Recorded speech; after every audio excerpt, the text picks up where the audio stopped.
Guys, back for another update video. It's been a while since my last one, so I figured it's time to come on. Got my coffee here, as usual. Got the hat, because you know, it's fucking cold. Yeah, so I hope everyone's doing well.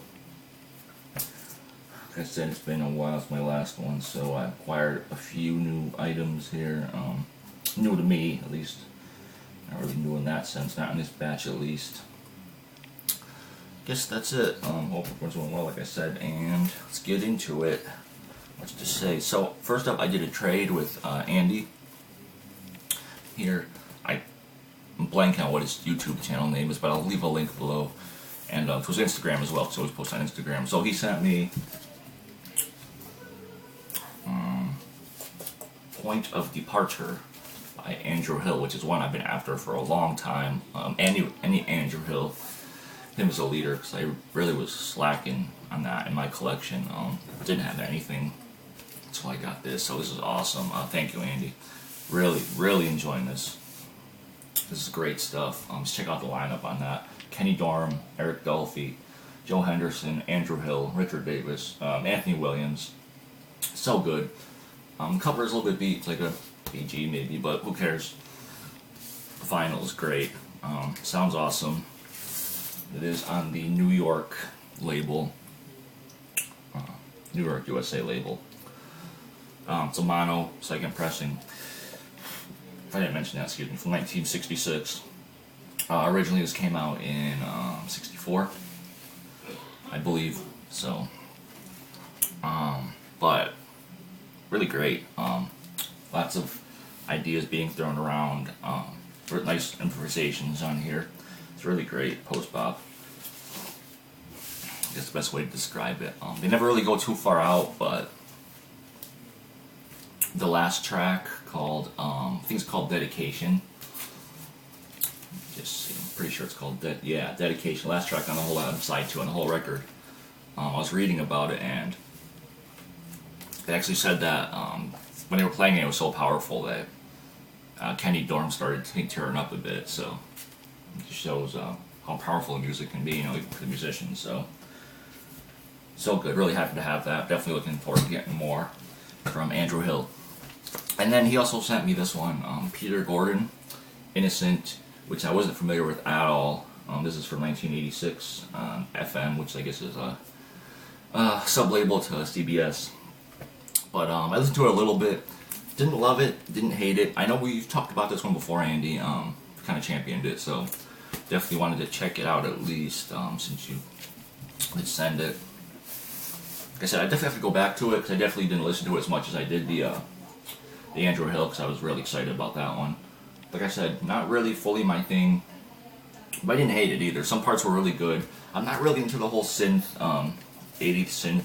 I don't know, I'm really picky about that, so some of it I liked, some of it I don't, but some of it was cool. I definitely got to go back and listen to it again to form a full opinion, but I definitely appreciate you sending it. Yeah, I don't really know what else to say about this, so thank you. And then moving on from that, we have some Art Ensemble of Chicago. This is Fanfare for the Warriors from 1974. Standard art ensemble, free jazz, avant-garde jazz stuff. Really good. I don't know, Richard Abrams, guest on this, as well as the usual cast, you know, Lester Bowie, Roscoe Mitchell, Malachi Favors, Joseph Jarman, Don Moy. I don't know what to say about this. This is a promo copy, as you can see right there. If you like art ensemble, you'll probably like it. If you don't dig that sound, then probably won't. That's all I can say about this. I don't think this record's one that's going to sway you either way. If you listen to it, not your best, not your worst, but definitely solid. And I haven't heard anything from them that I really haven't liked yet. So, although there's been a few that's definitely impressed me quite a bit, kind of blew me away. So it's glad to have it added to the art ensemble collection, because I haven't bought anything from that group in a while. So. In that same store that I found that one, I also found this. Charlie Mingus, Pre-Bird. Originally this was released on Mercury, kind of like a one-off, I guess, since he never had any other albums on Mercury, as far as I know. Recorded and released in 1960. This is a Limelight reissue, a Japanese reissue from 1965. I didn't look closely at it when I was in the store because they were just so cheap. I found these at like a one antique place near my house, so I didn't know had records up until pretty recently. Yeah, I didn't know it was a Japanese reissue, just a couple bucks, so it doesn't have the OB or the insert, but who cares? The music's fantastic. So Pre-Bird, obviously, this is music that he's came up with before he heard Charlie Parker. Really great though, like I said, consisting both of pretty big and small ensembles. Both tracks, or not both tracks, I'm sorry, all the tracks have kind of big and small ensembles. A huge lineup on here on some of the tracks, like some of the members, some of the players, Marcus Belgrave, Clark Terry, Ted Curson, Richard Williams, Slide Hampton, Roland Hanna, Danny Richmond, Eric Dolphy, Joe Farrell, Yusef Lateef, and it just keeps going. Two of the tracks do have vocals. Paul Bley is on here as well as Booker Urban, so lots of great people, lots of great players. Like I said, two of the tracks do have vocals.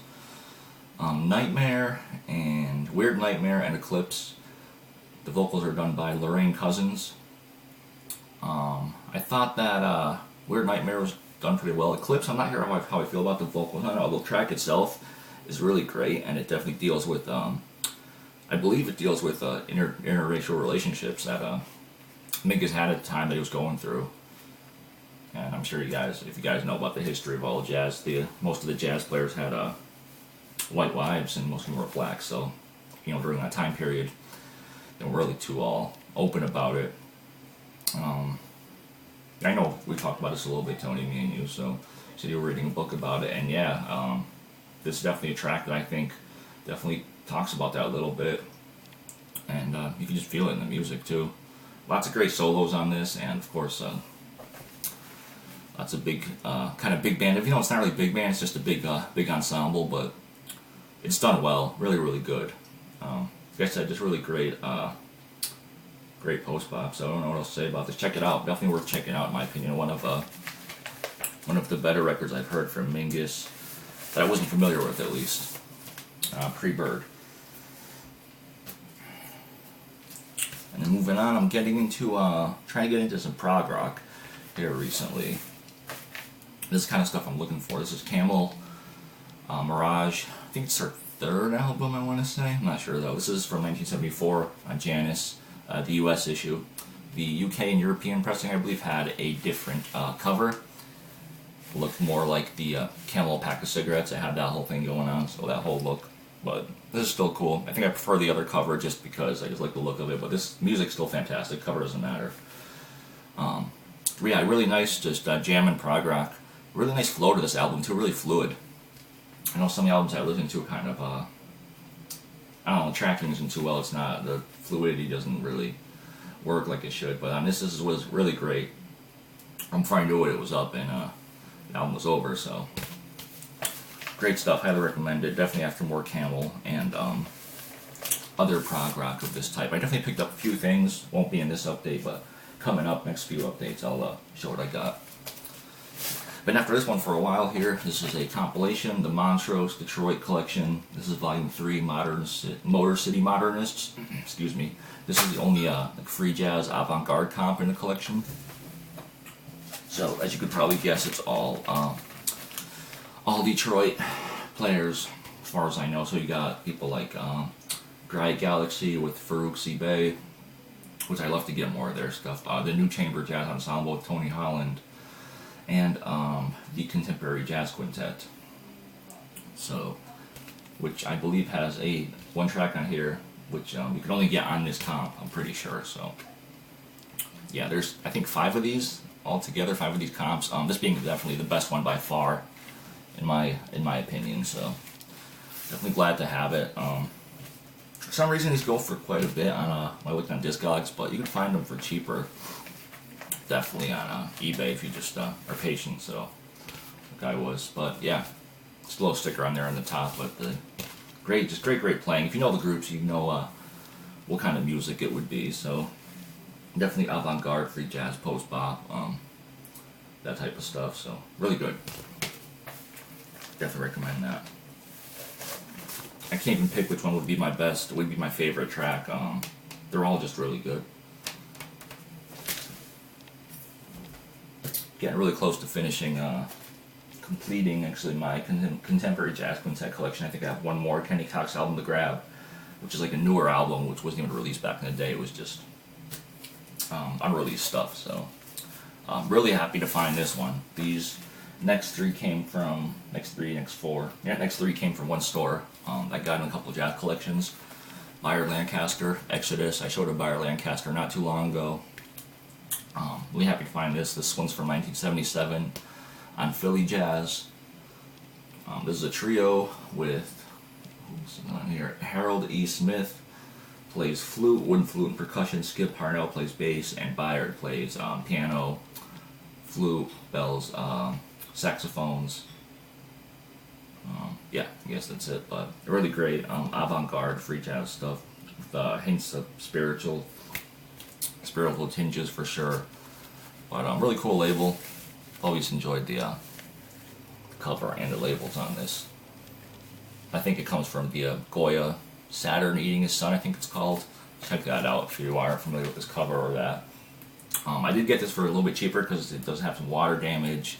A little rip right there as you could see, but it was $10. No way I was going to leave it for that price because the vinyl was in like great shape. Just the cover was a little bit messed up, so I don't care. Definitely, never leave stuff like that if I have the chance. So definitely trying to get all the Byard Lancaster I can because he's definitely been becoming one of my favorite players. So for sure, I'm sure a lot of other people's as well.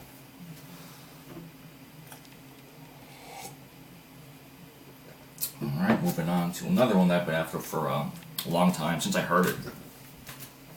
Even before I really started collecting jazz, like I do now, is just, I've been after this album since I think my dad first played this for me years ago, so I loved it ever since.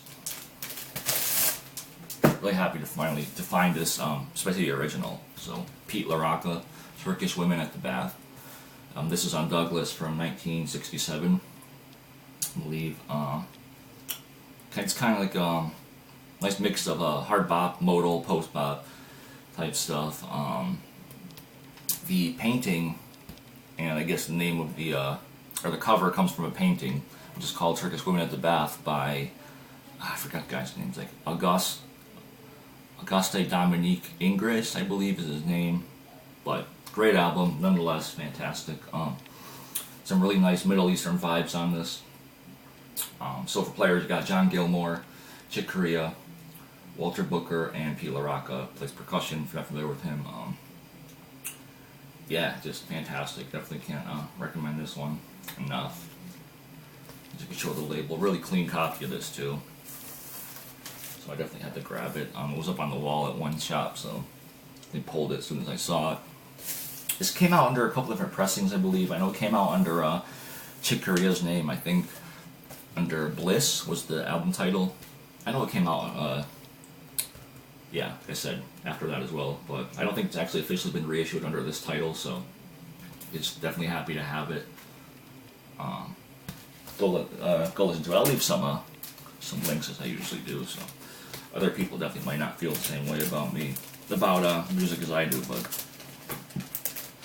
that's the great thing about music, right? No one has to love the same thing. You can have your own opinion. And usually people shouldn't care, but sometimes they do care a little bit too much, but it is what it is, So yeah, Pete Larocca, Turkish Women at the Bath. High recommendation for me. I'll leave some links, like I said. Include some samples to YouTube. I believe it's on YouTube, so happy to have that. Another one I got from that same shop. Another artist I've been picking up slowly but surely, trying to grab his collection. Not sure if I'm going to try to go after his whole collection, but just grabbing what I see for now. Albert Ayler, in Greenwich Village, or Live in Greenwich Village. Originally released in 1965 or 66, I believe. This is a 67 pressing. I want to say on Impulse. It's on the black and red Impulse label. I know it came on the orange label as well, so later pressing, but just fantastic artwork. I've always loved the artwork on this. The gatefold doesn't even open all the way to cracking, so tell how unused it's actually been. So for players on here, you got on the A side, it's Albert Ayler, Joel Friedman, Alan Silva, Bill Fowell, Beaver Harris, and then side B has Albert Ayler, Donald Ayler, his brother, who doesn't get shine in my opinion. He's great. Michael Sampson, Bill Fowell, Henry Grimes on bass, and Beaver Harris as well. So really great, great lineup.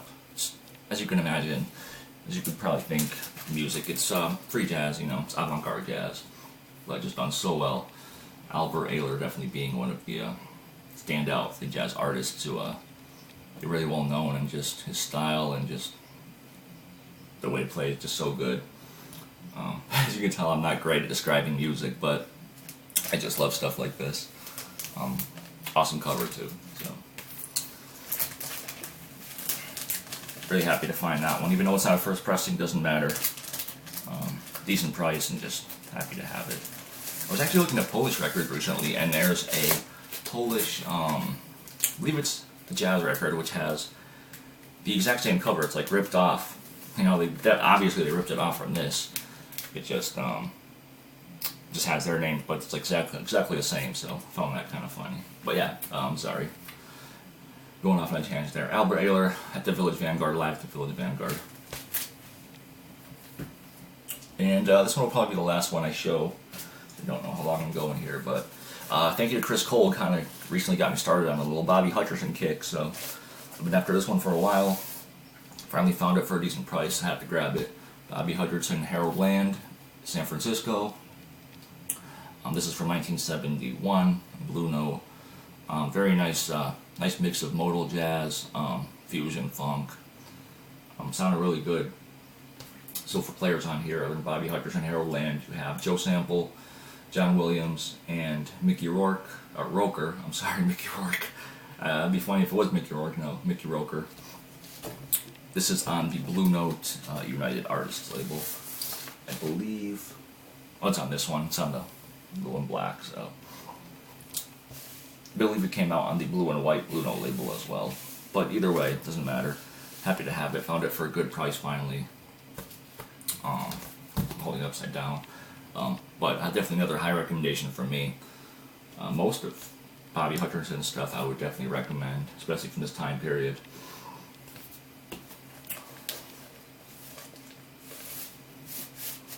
But yeah, love this. Really iconic photo too. I know I've always seen this cover showing a bunch, so it's how I remember it. And of course, Bobby Hutcherson has his hat on. He's famous for those hats, so could probably give him good luck or something, because whenever he's wearing one, the album's always great. So, you know. So that's it, guys. Ended off with that pretty solid pickups here, I would say, in my opinion. Got some great stuff recently. Got a lot more good stuff coming up too. I just have been having some pretty decent luck finding stuff, and just been listening, you know, as usual. So once again, hope everyone's doing well. Hope everything's good. The weather here is crazy, so I just have to talk about it. As always, this morning it was -7. I woke up yesterday and it was like 50 almost, and it was in the morning, so crazy. Can't wait till summer gets here, though. I hate the cold. Alright, guys. Take care, and I'll talk to you guys soon. Peace.